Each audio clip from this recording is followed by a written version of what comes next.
Para masiguro kung may dugong Pinoy, inihirit ng Senado na ipa-DNA test si Bamban-Tarlac Mayor Alice Go at ang kanyang ina. Batay sa isang dokumento, lumitaw na incorporators ng 7 negosyo sa Bamban ng nanay ni Mayor Go, kasama rin ang kanyang mga kapatid. Habang ang tatay naman ni Mayor Go ay nagbiyahe palabas at pabalik ng Pilipinas ng 107 beses at karamihan po dito ay sa China. Kaya posibleng ungkatin din ng Senado ang kaso ng money laundering. Mayan Corvera sa detalye ng report na yan. Dapat sumailalim sa DNA test si Bamban Mayor Alice Go at ang kanyang hinihinalang biological mother na si Lin Wenyi na isang Chinese national na naging residente ng Valenzuela. Yan ang mungkahi ng mga senador na dumirinig sa kaso ng pagka-Pilipino ni Mayor Go para patunayan na hindi ang umano'y kasambahay na si Amelia Leal ang kanyang tunay na ina. Sa isang dokumento na inilabas ng Senate Committee on Women, Children and Family Relations, lumitaw na si Lin Wenyi ay isa sa mga incorporators ng ilang negosyo sa Bamban-Tarlac.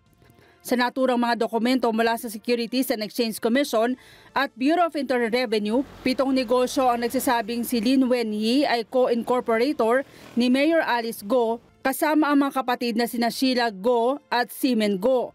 Kabilang sa mga negosyong ito ang QJJ Group of Companies, QJJ Farms, Embroidery, Meat Shop, Trillion Q Farm, ang QJJ Slaughterhouse at ang Q-Seed Genetics. Sa nakaraang pagdinig ng Senado, napaamin ng alkalde na sina Sheila at Simen Go ay kanyang mga kapatid na pawang late na ring ipinarehistro sa Pilipinas. Sa records din na inilabas sa tanggapan ng Senado, ang tatay ni Mayor Alice na si Jan Zong Go ay nagbiyahe papalabas at pabalik ng Pilipinas ng 170 beses at karamihan dito ay sa China. Halos buwan-buwan anyang bumabiyahe ang tatay ni Mayor Alice kasama si Lin Wenyi, kaya ayon sa mga senador, imposibleng mga business partners lang ang mga ito. Sa Miyerkules sa susunod na linggo, itutuloy ng Senado ang investigasyon sa kaso sa pamamagitan ng isang closed-door session kung saan ipinatawag ang mga opisyal ng SEC at BIR at uungkatin din ang posibleng kaso ng money laundering. Mayan Corvera para sa Mata ng Agila, matatag, matapang, matapat. Maraming salamat sa inyo pong pagsubaybay sa Mata ng Agila Primetime.